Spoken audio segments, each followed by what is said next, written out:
was really fun. We had a really good time.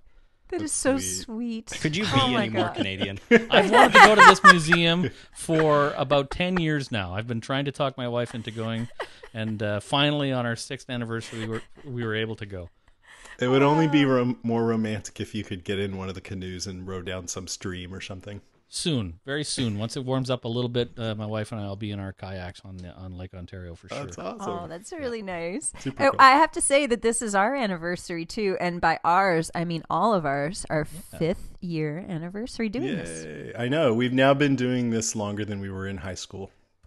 For Wow. some of us, anyway. Yeah, some of us.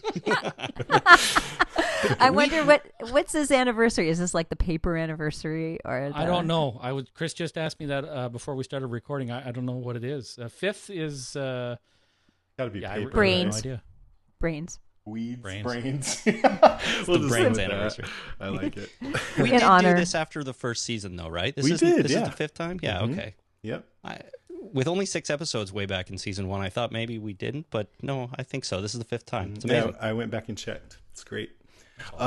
Before we get into it, so in case you guys don't know what the hell is going on right now, every year we get together, the Walking Dead cast and Talking Dead, and we do a seasonal wrap-up crossover. So we do a top 10 highlights. We do the first number 10 through number 6 on one podcast. This year it's our turn to go first. And then if you want to hear the second half, you go over to Talking Dead and you can hear the rest of it there. Before we get into it, I just wanted to mention really quickly, I love when I experience something really great, like this book that I've been talking about a lot, The Girl with All the Gifts.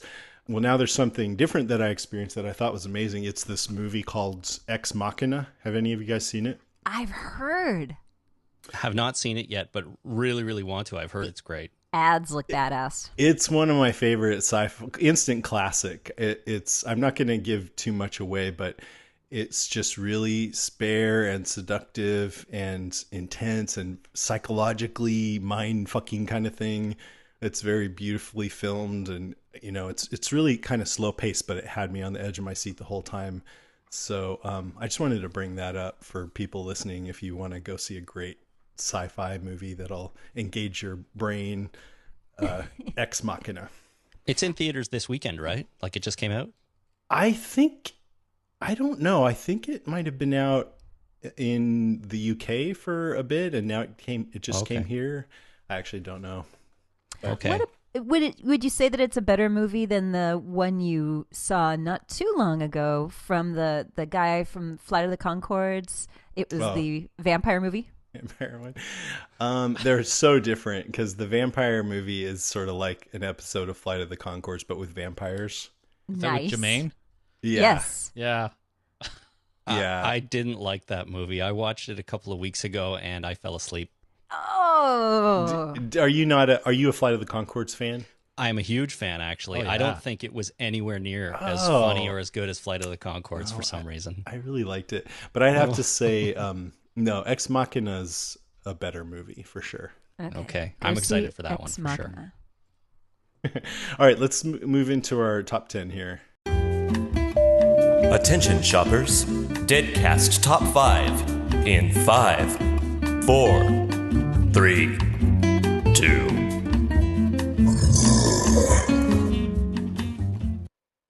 Who's right. your announcer? Who does the voice for your top 5 bumper there?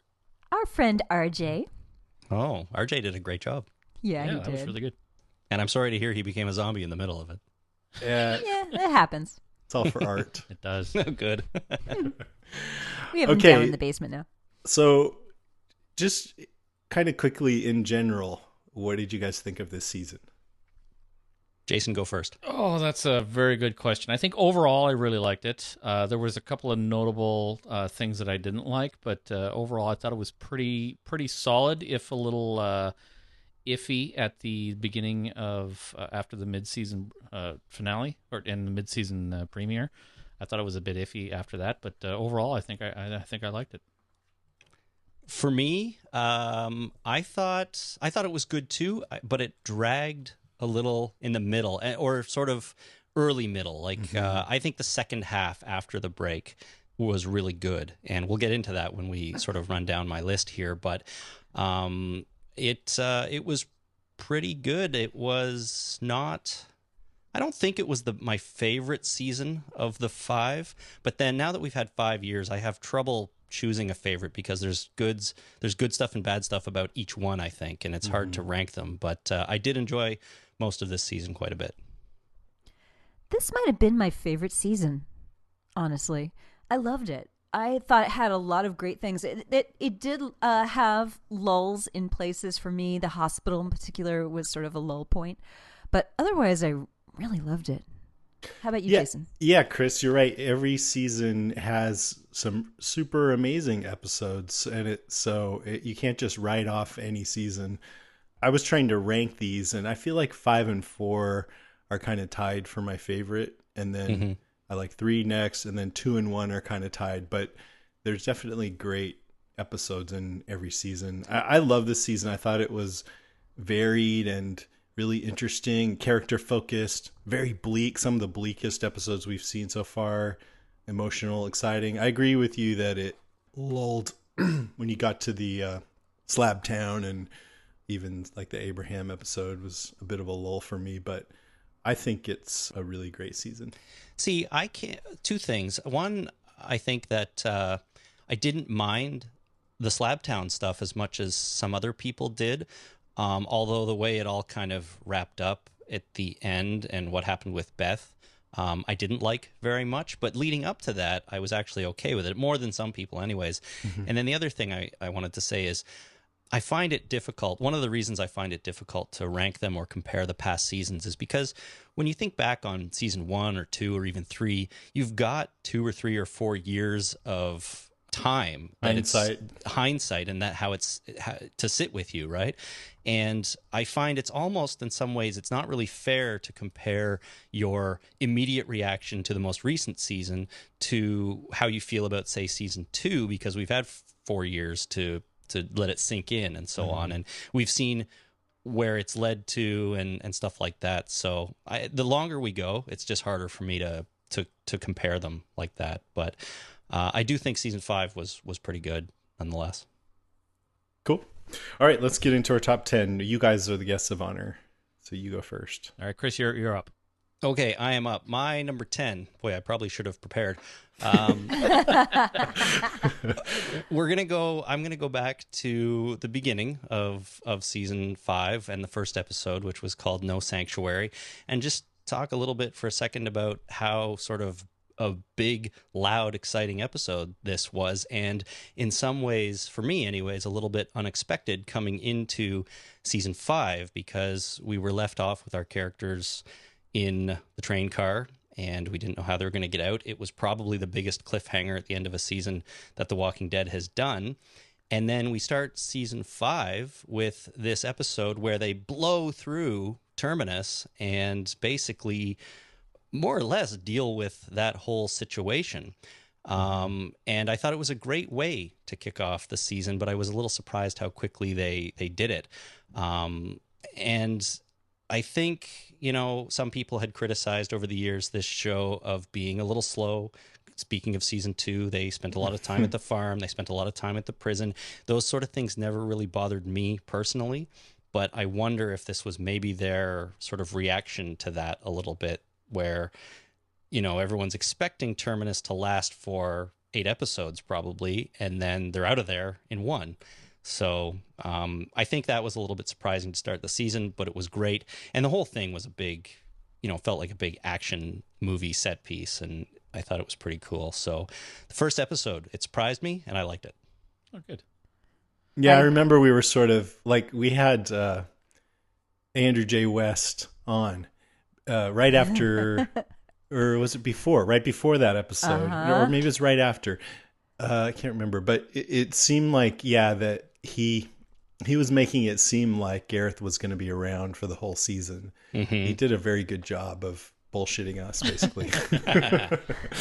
And I thought so too. I was actually kind of bummed that he was gone so quick, because he was such a great character. But I agree with you. The pace it felt quick, but it worked for me. I liked how fast it was, even though I was expecting it to be longer. Yeah, I mean, if history was meant anything, I didn't blame anyone for expecting Terminus to stick around for at least half a season, maybe an entire season. And then it was basically destroyed in one episode. So I mean, this show, much like the comic, I think has this DNA of making sharp left turns sometimes and keeping us on our toes, which is great. Yeah. I liked the episode too. I thought the whole Terminus storyline kind of ended rather abruptly for me. It was a little too quick. There was a lot more there that I think we could have explored. But overall, I thought the episode itself was really good. Yeah, I watching it, I was shaking and I was sweaty.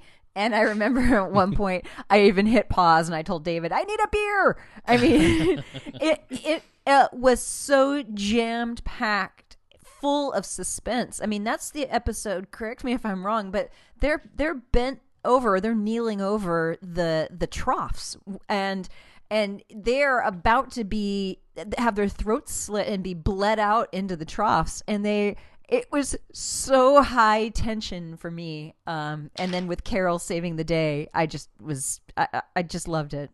It was my absolute favorite episode, maybe of the entire series. Wow. Did you guys hear about our little barbecue at Walker Soccer Con San Francisco? I did. It's too bad. I would have loved to have been there. It was so great. We bought this little trough. Just to remind the listeners, and then we had a trivia contest where the contestants had to come and lean over it, and Davi Barker had made this great fake blood for us, so we had coated the inside of the trough with it that they could only see once they got up there. And then if they got the answer wrong, Karen would pretend to hit them in the back of the head with a bat. Nice. Yep. That sounds really fun. It was. I've still got the blood. All right, it's Jason's turn, right? Yeah, so my number 10 is something that kind of bothered me throughout the first half of the season was that Maggie really didn't seem to give a shit about her sister. It seemed like the writers forgot that Beth was Maggie's sister until she died, and that kind of bothered me that Maggie really didn't care until after she was dead. Yeah. It was a thing. We talked about that a We lot, did too, yeah. to be honest. And even the listeners who wrote in to us all had sort of the same feeling, that it did feel a little strange that it almost never even came up. There was the odd line about Daryl telling, I think Daryl told her, I saw her drive away in a car with a white cross on it, and that's it. And I tried to follow it, he said, but that was it. And then you never hear about it again. So it was one of those sort of strange things that everyone seemed to be a little miffed about. And even she would write as she was heading towards what was supposed to be Sanctuary or Terminus, she'd write, "Glenn, follow me," or whatever. Yeah. It didn't say anything about Beth. But Yeah, Beth can Beth, just I'm forget- not that forget interested. her. She can go where she wants. She might have ran out of zombie guts to use. Right. Totally. It feels like they kind of mess up a little bit there. Yeah. Yep. Because that was not their intention. I mean, she obviously cared, Yep. but they just didn't Eventually, show yeah. it. And she cared when she died. That's right. Yeah, that's right. Karen? Okay, so I'm going to riff a little bit on Terminus and the season 1, the episode 1, No Sanctuary. And I'm just going to talk about one little moment of that episode that I really, really liked. That was actually my number 1. It's my very favorite thing. But so there's not a lot of sweetness in this show. It's a zombie show, and not a lot of good stuff happens. Basically, in the end of the world. So there's not a lot of great stuff. But in that episode, at the very end, we had a couple of really, really sweet moments. Some reunions. We had the reunion with Carol and Daryl, which was fabulous. Because remember, Carol was taken out like a dog and dropped off by Rick, and then she saved the day, and so their reunion was unbelievably sweet, and I'm sure I cried. And then there was the reunion with Rick and Carl and Judith, and that was lovely. Rick and Carl both thought that Judith was dead, so the fact that they got to get her, this little girl again, pretty amazing, sort of against all odds. So in a series that is almost never sweet, those moments were particularly lovely. Yeah. I think that's a really good point. The Walking Dead is notorious for just being absolutely brutal to its characters in the comic, in the video games, in the TV show, and it's nice. It is nice. I'm always looking for something nice to happen to these characters. Yeah. You know, Yes. and I feel like it never does. No. So I'm always hoping something nice happens, and I know it will never last, and it's Yes. rare, but Yeah. it is nice when it does. I agree with you. Yeah. I thought it was really nice when the pack of dogs, the wild dogs, showed up, and it was basically a free meal for everybody. That was a nice change. That was not so nice for the dogs. No, not nice for the dogs, but nice for them to be able to eat the dogs. It was, because you see the crazy dogs, and then the next scene, you see them eating this, what looks like this delicious meat. Yeah, lots of barbecue sauce came from somewhere. And I felt like, man, it's kind of jokey, but it's true. Like that scene, it was a total relief. It was just like, oh, they're finally getting something good, because Yeah. they were so desperate at that point. Yep. Yeah, they were almost right at the end of their rope, right? They didn't know what to do. They had nothing left, and then Suicidal, and dinner just showed up on the side of the road. Hey, look, Oh, food. hey. that's right. Next time a wild pack of dogs comes at you, just remember that sometimes a wild pack of dogs can translate into dinner. So Right. it's a good thing. It's is. like making lemonade out of lemons, That's except right. it's barbecue out of wild dogs. Perfect.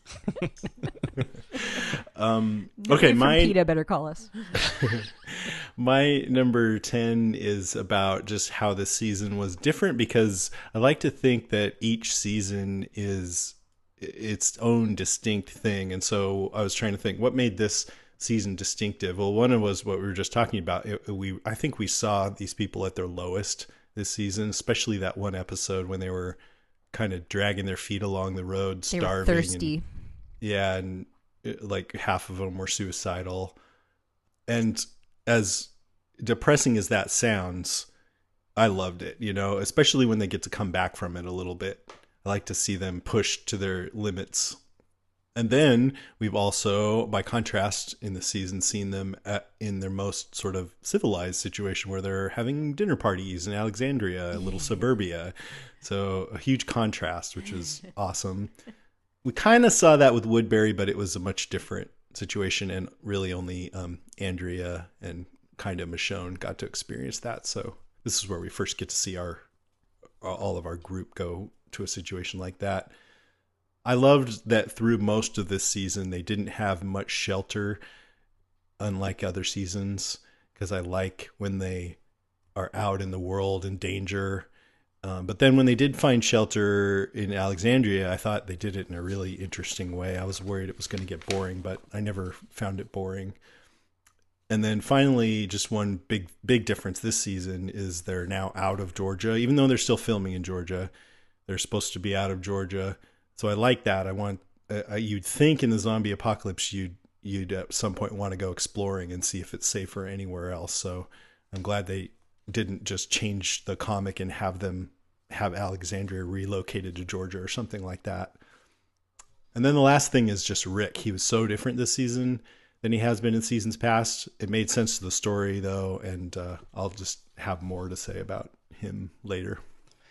You know what's funny? I was thinking during the second half of this season, once they got up to Alexandria, that I thought they did a really good job of making it look like, just making the scenery look like a different part of the U.S., because Georgia has pretty distinct landscape, or not landscape, but like greenery and forests, Flora, stuff like yeah. that. And Virginia or Washington, D.C. is really different. And I think they've done a good job of getting away from the Georgia look and bringing in more of a slightly more northern look. Colonial. Yeah, even though it's filmed in the same place. Good. I don't know the difference, but I'm glad to hear you say that. Well, what do you call that stuff that's all over Georgia? That stuff that grows on Trees? everything? Trees? Leaves, maybe? No, come on, Jason. When we were driving around Georgia, we went out and we drove to Sonoy and a couple places. It's that green stuff that grows on everything down there. Yeah, Moss? I'm not much of a gardener, so when you say green stuff, I just think trees. It's like really dense vegetation. And so they've been doing a good job of avoiding showing that in Yes. the Alexandria scenes. Because I know, like Carl went out into the woods with Enid. Did that look different? I don't pay attention to that kind of stuff either. But you're saying that looked different too? I think it did. I think Cool. Georgia has like a distinct look. I don't know what the stuff is called. I'm sorry, but it's this Dense green trees? dense like vegetation that grows around in the South, or at least Underbrush? in Georgia. Moss. It's not moss. There's an actual word for Frankincense? the stuff. Grass? Yes, dense grass. We are such losers. I don't know, whatever it is. This is getting to be like you guys are just doing your podcasts normally, but you have a laugh track over here. Right. No, I'm really not a gardener. My wife was talking to me today about the garden. She's, those things, and she's describing them and naming plants and stuff. Yeah. I'm like, no, I have no idea. She's like, they're big and they're yellow. I'm like, I got nothing. I don't know what you're talking about. Flowers. Yeah, they're yellow flowers. Yeah. She's trying to specify a part of the garden that she's thinking about, and I'm like, I got nothing. I don't. You have to go and look at the ground and point at the point in the ground, and All then right. we can talk about it. All right, so you're the wrong guy to ask. Oh, yeah. Anyways, Oh, yeah. They don't whatever that stuff is. They don't have it up in Good. Washington, and they've avoided showing it, and I thought that was good. I noticed it. So Awesome. I'm glad they're paying attention to details like that, because sometimes that's a flaw of the show, that it doesn't pay attention to some of the details sometimes. But good. Yep. Okay, where are we? I think we're on number 9, and it's your turn, Chris. okay, I wanted to talk a little bit about the van falling off the bridge scene, and I started number 10 with something that I really liked and that really surprised me. I hated this scene. I didn't like it at all. And there's a number of reasons I didn't like it. The main one, well, I guess the first one is that Daryl and Carol, really smart characters. They know what they're doing. They're very streetwise or zombie apocalypse wise. And I just never really believed that the two of them would get themselves in this situation where they're stuck on a bridge with zombies coming from both sides and they have no escape plan. And then I don't think that, riding the van off the bridge was the best or the only option for them. So it kind of bothered me that they took these characters and what to me felt like made them kind of dumb just for the point or for the sake of drama in this moment. And then, a little bit more sort of technical, I guess, is that I just hated how the van landed on its wheels instead of on its nose. And it for me, it just didn't really execute very well. And then Daryl and Carol just sort of get out and walk away. I know they're limping a little bit, but I'm sorry. You fall off of a bridge in a van, I think you're going to be a little bit more hurt. And I know everyone is going to tear me apart for being too nitpicky, which is something that people do to me all the time, which I'm fine with, but I can't just ignore it because I don't think this scene worked at all for me. We have a new department that we started this year called the Department of the Suspension of Disbelief. And that one was one of our first entries. I think this is what started that. Yes. Yeah. You just. It was ridiculous. Yes, it was absolutely this ridiculous. That the van falling off the bridge is on my list higher up, and we'll get to that in a little while. But on the plus side, they did put their seatbelts on. I'm sure that helped. So that's why. I don't Seatbelts like saved being lives. I don't like being too nitpicky either, but sometimes if a scene like this, if you don't say anything, then you're being purposefully neglectful as a podcaster, I Right. would say. Yeah. Exactly. It's part of it's our like job. the elephant in the room. Right. Chris, you're not nitpicking. This was glaring. This was a glaring spit in the face, kick The Emperor's you wearing no right in clothes. the ass. Bad thing that they put in the show. Did you guys ever have the Dukes of Hazzard in Canada? Oh yeah. Yeah. Yes. That's what this reminded me of. We even played Just the Good Old Boys during the interlude in that episode. But it That's works funny. for the Dukes of Hazzard, right? Well, even the Dukes wasn't this bad, but they would you'd see them coming the nose straight down after a big jump, and then you could almost see that front axle snap in half, and then they'd come back from the commercial and just kind of be bouncing a little bit. Yeah, they'd be fine. The car would bend in half. You'd see the car land, and the damn thing would be bent in half, and yet they're Bo and Luke are just driving along fine, or Coy and Vance. I don't want to nitpick about who was driving the car. Yes, I was a big fan of Dukes of Hazzard. Loved it. Me too. Still am. Okay, Jason, your turn. So for me, my number 9, I'm going to go with a favorite episode. My favorite episode of this season was The Distance, episode 11. And there's a number of reasons why I like this episode, one of which is the name of the episode, which is always brings up that Cake song. Do you know the Cake song? Yep. Going the distance. So this was that's one reason this was one of my favorite episodes. But another number of reasons was when they were in the dark and they couldn't get that car started because of all the blood in the engine, and you couldn't see out of the windshield because of all the blood on the windshield. And then they got out of the car, and I love the suspense in this episode. I love the peril, and I actually, for the first time in a very long time in this show, thought that someone could die. Someone that I cared about very much could die in this episode, and I wasn't sure that everybody was going to survive, and they did. And then the end of the episode when they got to Alexandria.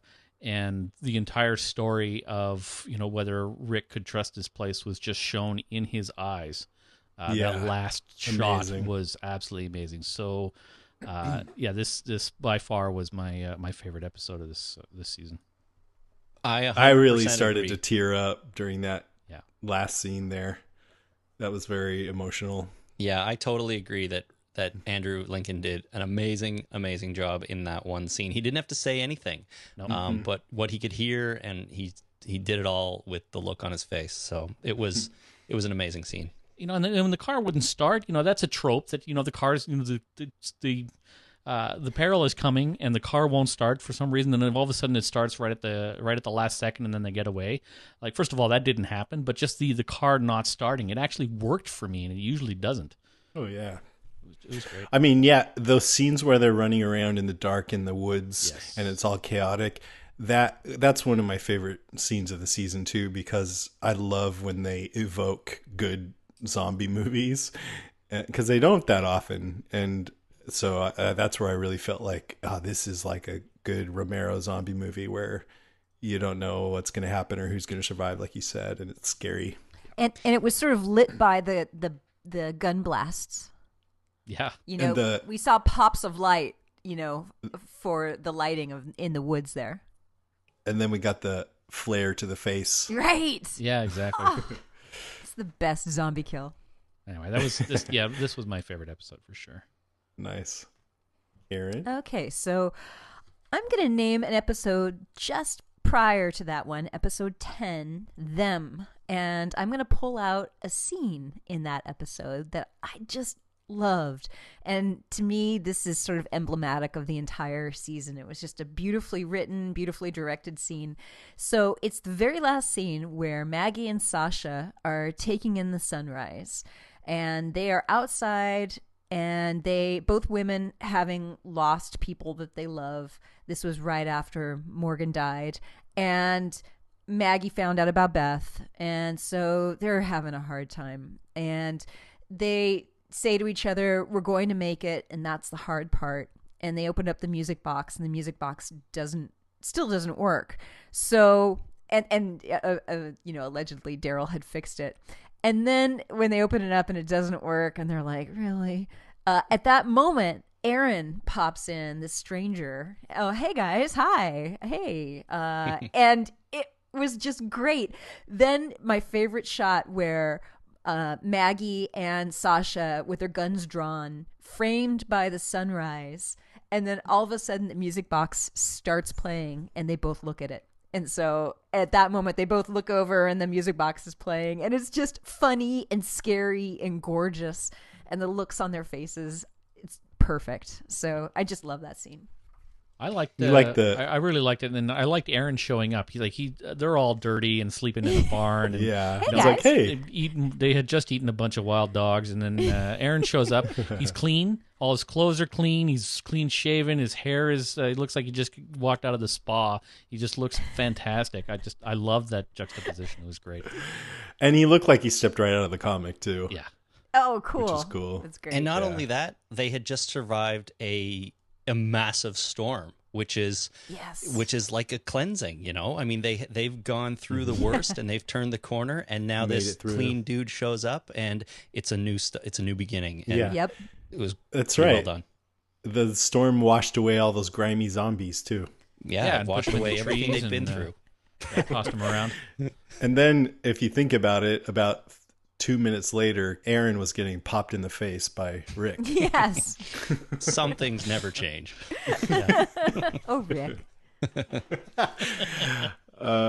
Okay, Karen, right? No. No, you just Jason. did yours. Okay. Well, speaking of Rick, I feel like not everyone agrees with me, but this season, Rick was sort of Rick's descent into the darkness.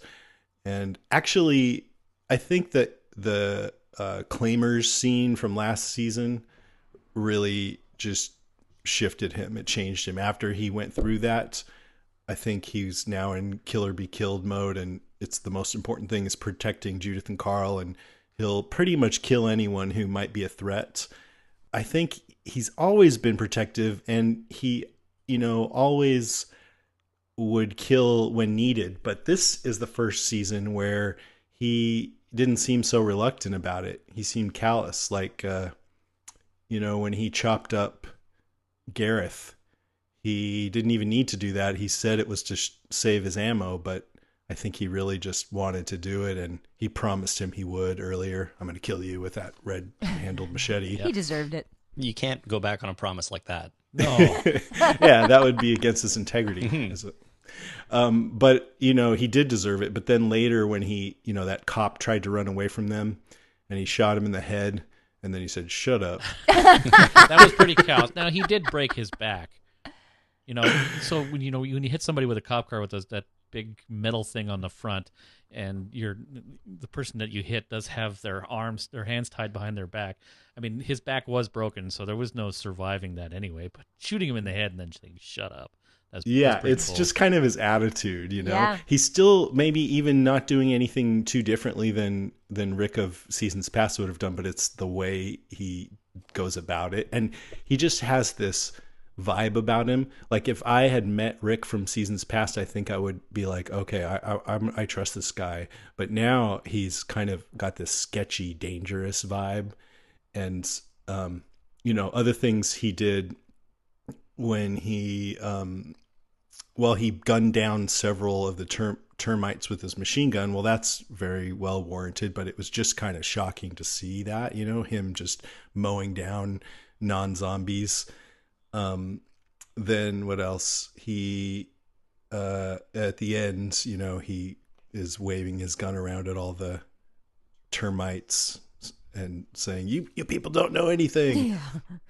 That part was like really, I felt like, okay, he really went off the deep end there. Yeah.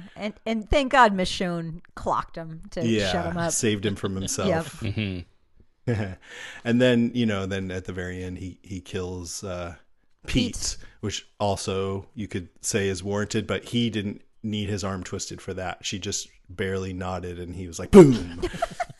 Okay. Yeah, sure. So it's interesting because now, there's this setup with Morgan coming in.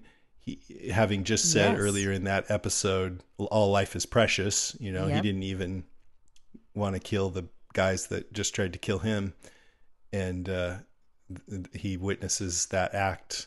And so I think that's going to be a big part of the drama and conflict, at least at the beginning of next season. I hope that Morgan levels Rick a little bit, because the one thing I can say about him is I feel like we've seen Rick go back and forth between super crazy and not crazy a few times now. It happened when Lori died, and then he swings the other extreme where he's a farmer and he doesn't want guns and stuff like that. And now in this season, he's going off the deep end again, and I'm not saying I'm getting tired of it, but I do hope that they,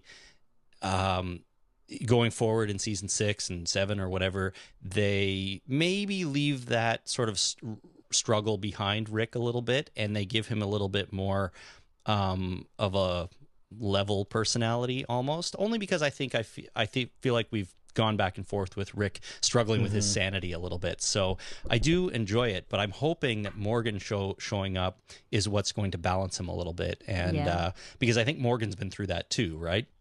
And and he's come out the other end, and he's figured out who he is and how he's going to behave, and what his what his character is in this world. And I feel like Rick is still struggling with that a little bit, but maybe Morgan will help him get there. Yeah, I totally agree with that. I mean, I do feel like he pretty consistently throughout this season had a different vibe than he's had before. But yes, he did go kind of crazy back when Lori died. But he is sort of wrestling with it because he starts thinking about what Bob said.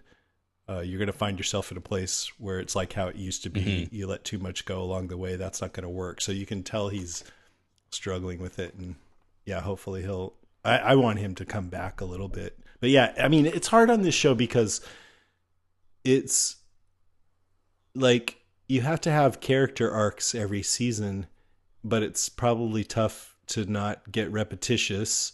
And the only, or one alternative anyway, to not repeating him going crazy and coming back is if he just got crazier and crazier. But that, wouldn't be too sustainable, you'd think, No.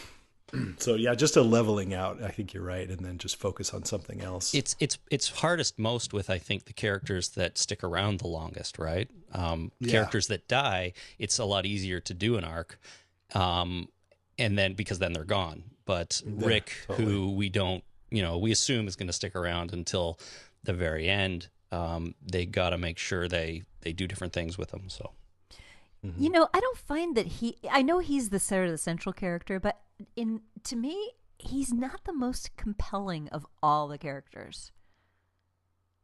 Just this season, or he never has been? Never has been. I love him. I love Andrew Lincoln also. I think he's an amazing actor. And it's fun to watch him. But in terms of just interesting characters, I've never felt his character was as interesting as some of the other ones. And I'm sure I've spoken ad nauseum about all the other ones that I love. But yeah, he's fairly, in terms of character development, he either goes crazy or not. He doesn't have a lot of other depths and other angles that he goes. You know what I mean? I don't agree with that, but you're entitled to your opinion. He's always been my favorite. Really? He's always been my favorite character. Yeah. That's interesting. Well, Karen, I agree with you. I like Rick, but he's never really been one of my favorite, the most interesting characters, and I've talked about that too. And we're going to be coming to other items on my list will clarify this opinion for sure. But Yep. just in solidarity, Karen, I agree with you. Thanks. I think some people just get Rick fatigue a little bit because he is. I mean, in theory, he is the main character, and we see the most of him, and we get the most insight into his character. Now, that's not to say they haven't done a good job with the others, but I wonder if it would be weird if the show kind of moved away from him for a little while and almost made him a little bit more of a background character for a season or something like that. It'd be weird, wouldn't it? It would be weird. Well, what they have done is moved away for a few episodes at a time. Yeah. And then some people complain about that. I don't. I mean, I love it when they take risks and do different things and focus on different characters. But when they come back to Rick, I'm always glad. I'm always like, oh, cool. We get to see Rick again this episode. Yeah, that's true. I don't like to see him go away for too long. We talk about that too. When he's not in a couple of episodes, we wonder where he is. So Right. Yeah, totally. All right, number 8. For me, yeah.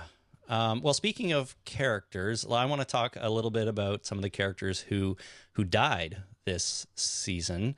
And the first one, well, the 3 I'm going to talk about are Tyrese, Noah, and Bob. And Tyrese, he died in the mid-season premiere. And one of the things people, and myself included, have said about Tyrese is they never really did much with him, which upon his death, I feel like maybe wasn't all that fair of a statement to say, because when I think back on it, I think Tyrese's arc was actually really interesting. And, it was about him confronting his own demons, sort of, and forgiveness and things like that. But the episode where he died and he was sort of bleeding out in that house, and he sees the governor and he sees Bob and everyone is there, and he's kind of making peace with himself and with other people and so on. I thought it actually worked really well, and it lent itself well to what Tyrese was all about throughout his run on the show. I realized that he was a character who, like all of them, he could do what needed to be done to survive, but he struggled with it a little bit more, I think, than a lot of the other people. And that was evident in that episode where he died. So I think in the end, I was kind of happy with the way they handled Tyrese and the way he went out. And then Noah, we probably knew him the least of all these characters, but I still think his death was meaningful. And I was surprised how quickly I felt a connection to Noah, which was funny. He sort of showed up on the scene and he helped Beth a little bit, and then he joined our group, and I think he fit in immediately, which I was a little bit surprised about. Sometimes when new characters come on, you think they're either going to be killed off right away, or you're reluctant to kind of get yourself attached to them. But I think Noah, I attached myself to him right away, and I really liked it. And then his death was important, maybe not so much for Noah, but it was important for Glenn. I think it had a big impact on Glenn, obviously, because Glenn was right there and he had to watch him get torn apart, and it hardened Glenn a lot, which was interesting. And then finally, Bob. I think Bob turned out to be one of the most important characters in season 5, which again surprised me a little bit, but he was the optimist, and I don't think anybody else on this show had such a bright outlook on what was going on. He always sort of saw the upside of things. He had that little game he played with Sasha about seeing the bright side of things, and then I realized that Bob showed up and was important to Tyrese's death when Tyrese was dealing with his stuff. And then, Jason, you mentioned earlier, Rick was in Alexandria right before the meeting when they were going to decide what to do about Rick. And he hears Bob's voice saying, "You're in a place that you're going to think is safe. And, this is a nightmare now." And Bob really had an impact on everyone this season. So, I just thought that was really cool, and I was sad to see all of these 3 characters go in the end. But they did a great job with character deaths this season, I think, is my main point. Mm-hmm. Beth, too. We lost Beth this season as well. We did lose Beth, and spoiler, she's next on my list, but I wanted to separate that out. Yeah, Tyrese in particular, I feel a little confused about him because there are definitely times where I felt, dude, you are useless right now and you really need to get in gear. But especially when it comes to killing zombies that are approaching. But other times I'm sort of like, yeah, I think he acts the way a lot of us would really act, where we wouldn't be so adaptable to this world. Yeah. And I sometimes criticize the show for wanting to make everyone a badass. Mm-hmm.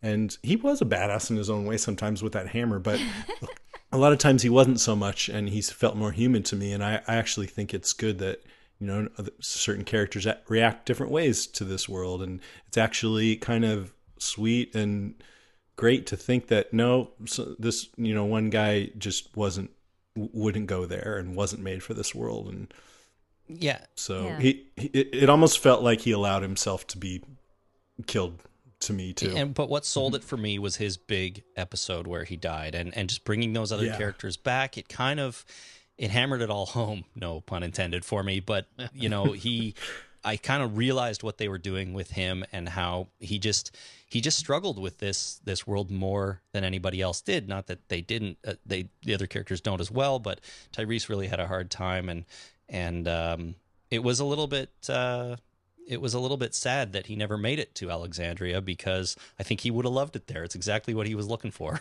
That's exactly right. True. You know? Totally. All right, so I guess Jason? I'm up. Chris, I'm glad you gave us that little bit of spoiler there, because that gives me an opportunity to jump on this and spoil your next one a little bit. So I'm going to talk a little bit about Beth's death. All right. And it was how Dawn shot Beth. That specifically, and how I thought it was a blunder on the writer or producers or directors' part. Just either Dawn is an incredibly fast draw, or it was unclear storytelling. Either way, I think that that it was a failure on their part, that she was able to, once she was stabbed by Beth, that she was able to draw and fire so quickly. And let me preface it or caveat this with the fact that I did some research after this about guns versus knives. You would.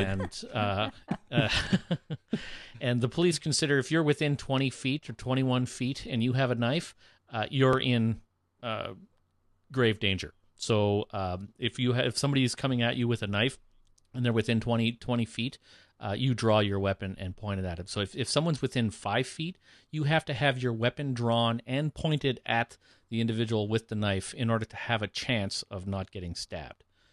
Are you sure she didn't already have the gun out because they were in a standoff? No, I'm not, and that's the bad storytelling part. Either they didn't show it, so it's either bad storytelling in that they hid that from us, or she's an incredibly fast draw, which just doesn't seem reasonable to me either. So any way you slice this, I didn't like that part of the episode. Yeah, we criticized it too. Yeah, I remember. Sorry, Chris.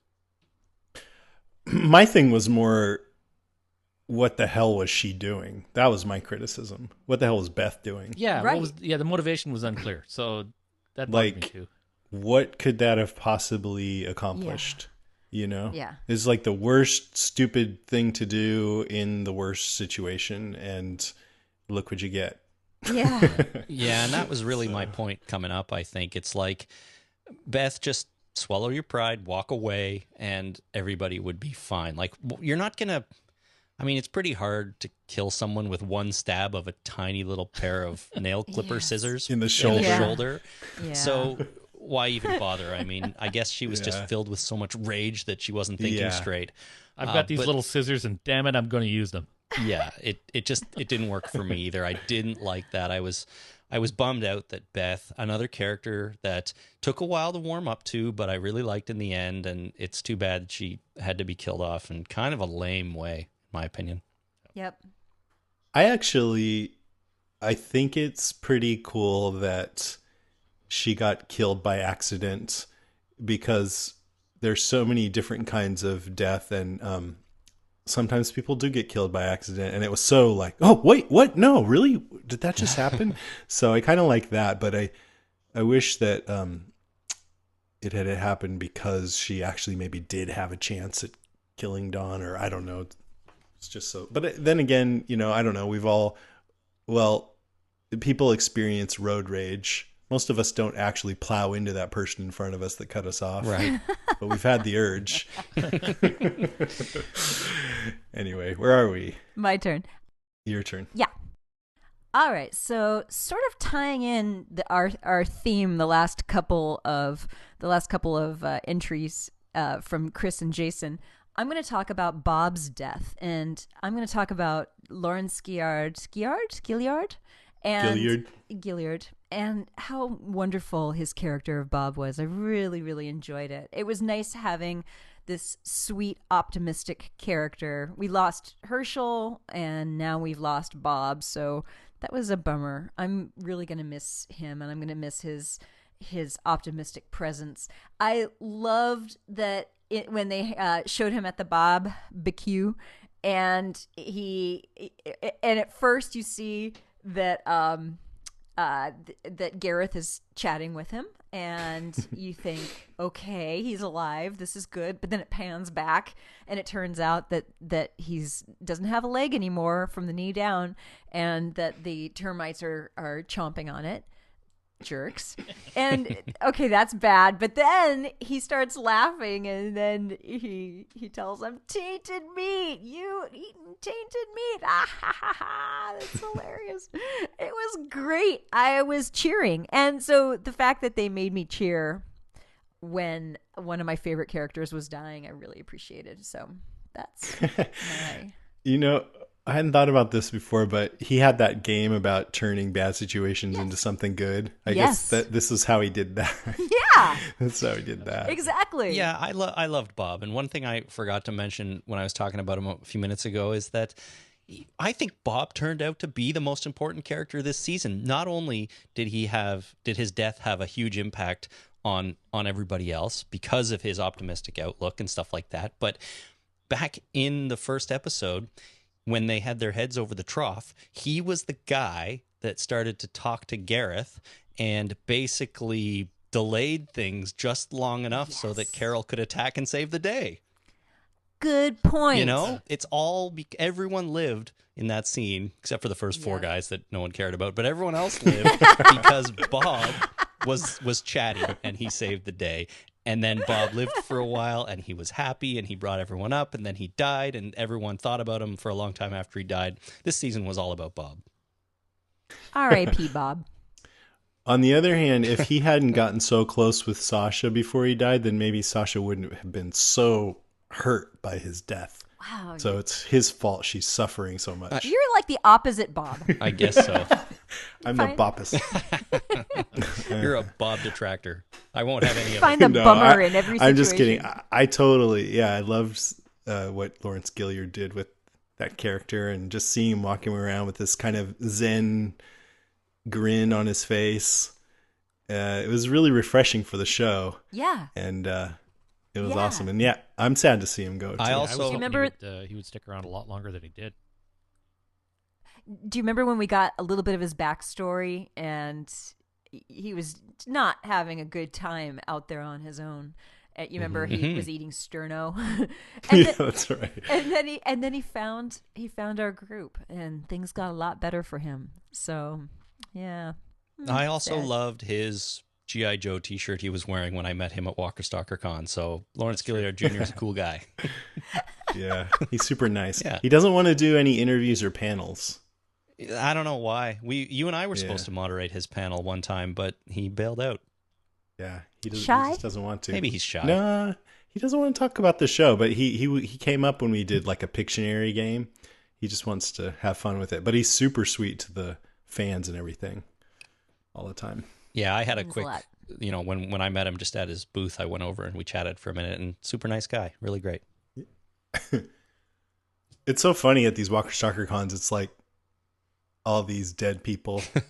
I see dead people all over the place. Yeah. It's kind of heartwarming. Oh, you get to see him again, but it's also kind of sad for them. I'm so sorry you're dead. I had a theory for a while there that you could predict who was going to be killed off by their hairstyle, because a lot when in real life, if you saw them at Walker Stalker Con, if they'd shaved their beard or if they'd changed their hair, it meant that maybe they'd been killed off the show, so they didn't have to maintain their look anymore. But I think Herschel proved me wrong there, because I think he still has the big beard and the hair. So you find something and then that Rick works, went you and just shaved. stick with it. Yeah, then Rick. Yeah. that's right. So All right, where are we? My turn? Yeah. Okay, so I also think that a big theme in this season is when